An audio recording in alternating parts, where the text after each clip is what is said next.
করছে।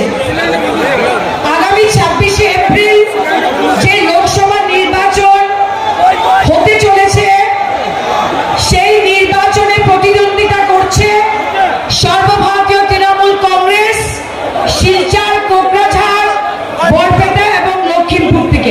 জনতা পার্টিকে আমরা বিসর্জন দিব।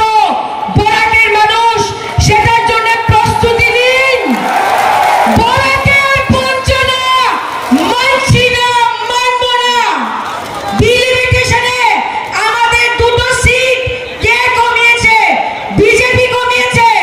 বরাকের ছেলে মেয়েদের চাকরি কে কমিয়েছে? বিজেপি কমিয়েছে। কোথায় গেল বরাকের নদীতে 5টা সেতু? কোথায় গেল মহাসড়ক? আমার সঙ্গে বলেন, আমাদের নেত্রী মমতা বন্দ্যোপাধ্যায়কে আমি আপনাদের হয়ে কথা দিলাম যে বিজেপিকে এবার আমরা পরাস্ত করবই। মমতা ব্যানার্জি, মমতা ব্যানার্জি, মমতা ব্যানার্জি। এইবার যে নির্বাচন, এই নির্বাচন হলো আমাদের বরাক উপত্যকার স্বাধিকার, স্বাভিমান এবং ঐতিহ্য রক্ষার লড়াই। আপনারা জানেন এই শিলচর লোকসভা কেন্দ্র অত্যন্ত ঐতিহ্যপূর্ণ একটা লোকসভা কেন্দ্র, কারণ এখান থেকে আমাদের সম্মানিত নেতা সন্তোষ মোহন দেব, যিনি এখান থেকে বারবার জিতে সর্বভারতীয় স্তরে শিলচর লোকসভা আসনকে একটা আলাদা পরিচয় এনে দিয়েছিলেন।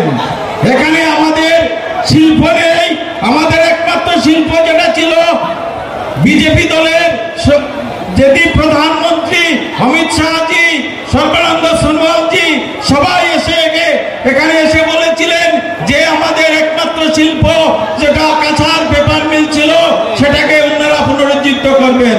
কিন্তু মিথ্যা কথা বন্ধুগণ, আজ পর্যন্ত এটাকে বিক্রি করে দেওয়া হয়েছে, এটাকে রিভাইভ করা হয়নি। আমাদের চিফ মিনিস্টার কেন বারবার আসেন জানেন? ওনারা বলেন 2 লক্ষ ভোটে জিতবেন। একটা মিথ্যা কথা, কারণ এবারে যে আজকের যে উপস্থিতি সেটাই প্রমাণ করছে এবারে আমরাই জিতছি, আমরাই জয়লাভ করবো বন্ধুগণ। আজকে এই যে আমাদের বিভিন্ন সমস্যা যে আছে, এই সমস্যাগুলো নিয়ে আমরা রাজ্যসভা থেকে আমি অত্যন্ত শ্রদ্ধার সঙ্গে স্মরণ করছি আমাদের সম্মানিত নেত্রী শ্রীমতী বন্দ্যোপাধ্যায়জি, আমাদের সুস্মিতা দেব মহাশয় থেকে রাজ্যসভা থেকে একবার নয় 2বার সাংসদ করেছেন, এবং এবার উনি রাজ্যসভা থেকে বরাক উপত্যকার বিভিন্ন সমস্যা নিয়ে আওয়াজ তুলবেন। আপনাদের বুটে